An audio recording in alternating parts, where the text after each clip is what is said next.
आप लोगों का एक बार फिर स्वागत है हमारे इस चैनल पर। और आज की क्लास में हम लोग डिस्कस करेंगे आयोडोफार्म और फ्रियान। ये दोनों पॉलीहेलोजन कंपाउंड बहुत ज्यादा इंपॉर्टेंट हैं। इनको हम लोग आज डिटेल में डिस्कस। जो आयोडोफार्म होते हैं ये मीथेन के डेरिवेटिव होते हैं। हम मीथेन से 3 हाइड्रोजन रिप्लेस करते हैं आयोडीन एटम द्वारा, तो हमको ट्राई आयोडो मीथेन मिल जाता है, जिसका दूसरा नाम आयोडोफार्म है। अगर हम लोग फ्रियांस की बात करें तो फ्रियांस होते हैं मीथेन और इथेन के डेरिवेटिव। तो ये दोनों पहले एल्केन के छोटे मेंबर्स हैं, मीथेन 1 कार्बन का, इथेन 2 कार्बन का। इनके हाइड्रोजन को अगर हम लोग रिप्लेस करेंगे क्लोरो और फ्लोरो एटम से, मतलब क्लोरीन भी आएगा रिप्लेसमेंट में और फ्लोरीन एटम भी आएगा, ये दोनों एटम आएंगे। अब डिपेंड करेगा कि इसमें कितने हाइड्रोजन रह जाते हैं, कितने क्लोरीन और कितने फ्लोरीन एटम लगते हैं, इसके बिहाफ पर इनकी हम नेमिंग भी करेंगे। लेकिन नेमिंग हम लोग डिस्कस करेंगे आईयूपीएससी वाले चैप्टर में।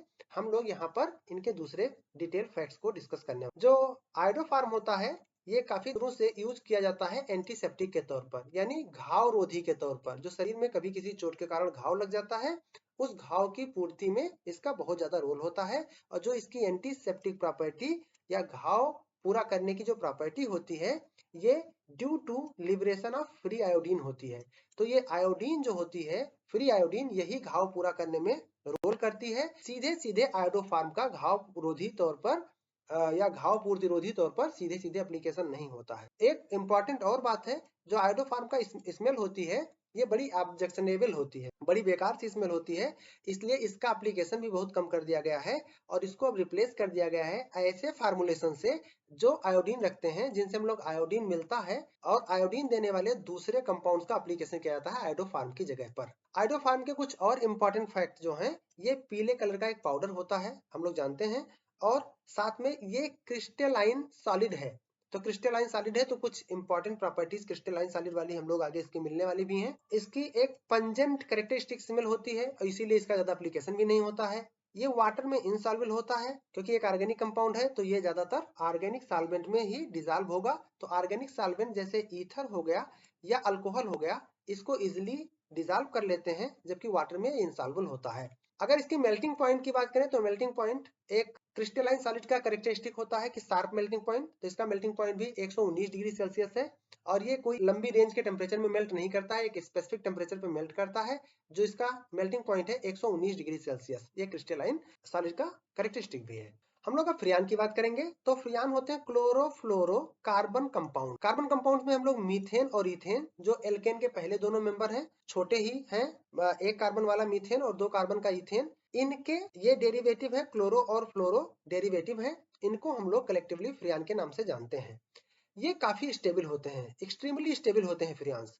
अनरिएक्टिव होते हैं, रिएक्शंस नहीं शो करते हैं और ये टॉक्सिक भी नहीं होते हैं और साथ ही साथ ये कोरोसिव भी नहीं होते हैं। ये इजिली लिक्विफाई कर सकते हैं। ये ऐसे गैसेस हैं जिनको लिक्विफिकेशन आसानी से हो पाता है। हम अगर इनको लो टेम्परेचर पे ले जाते हैं और हाई प्रेशर अप्लाई करते हैं तो ये इजिली लिक्विफाई किए जा सकते हैं। लिक्विफिकेशन ऑफ गैसेस में हम लोग लो टेम्परेचर कम करते हैं और प्रेशर बढ़ा करके हम लोग लिक्विफाई करते हैं गैसेस को। जो फ्रियान 12 है, जिसमें क्लोरोफ्लोरोकार्बन में मीथेन में 2 क्लोरो एटम लगे हैं और 2 फ्लोरो एटम लगे हैं, ये बड़ा इंपॉर्टेंट और मोस्ट कॉमन है। ये इसका इंडस्ट्रियल एप्लीकेशन बहुत ज्यादा है और ये ज्यादातर बनाया जाता है कार्बन टेट्राक्लोराइड से या टेट्राक्लोरोमीथेन, जिसका दूसरा नाम है, बाय स्वाइट रिएक्शन से। तो स्वाइट रिएक्शन में लोग करते क्या थे, एक किसी हेलो एल्केन से हाइड्रोजन को हटाते थे, बड़े हाइड्रोजन एटम को हटाते थे छोटे हाइड्रोजन एटम से। तो स्वाइट रिएक्शन इसके लिए सुटेबल रिएक्शन होती है। इससे हम लोग आसानी से बना पाते हैं अपने फ्रियांस। इसका ज्यादातर प्रोडक्शन होता है एरोसॉल प्रोपेलेंट के तौर पर यूज होने के लिए। रेफ्रिजरेशन में इसका बहुत ज्यादा एप्लीकेशन है, एयर कंडीशनिंग में बहुत ज्यादा एप्लीकेशन है। आप सब लोग जानते हैं इतने ज्यादा डीप फ्रीजर्स, एयर कंडीशनर्स, जो जिनमें जो गैस होती है कूलिंग के लिए या टेम्परेचर कम करने के लिए, उसमें ये फ्रियांस ही ज्यादातर यूज किए जाते हैं। हम लोग अगर बात करेंगे कैसे इसको बनाएंगे, तो हमारे पास यहाँ कार्बन टेट्राक्लोराइड है। हम लोगों को यहाँ पर एंटीमनी फ्लोराइड से इसको ट्रीट करना है। तो यहाँ क्लोरो एटम को रिप्लेस कर देगा फ्लोरो और इस तरह से हमारे पास डाईफ्लोरो मीथेन मिल जाएगा, जो फ्रियान 12 है। हम लोग दूसरे मेथड से भी बना सकते हैं। अगर हमारे पास कार्बन टेट्राक्लोराइड है, इसको हाइड्रोफ्लोरिक एसिड से ट्रीट करेंगे और इसमें भी हम लोग कैटलिस्ट रखेंगे एंटीमनी पेंटाफ्लोराइड और यहाँ पर हमको फ्रियान 12 मिल जाएगा।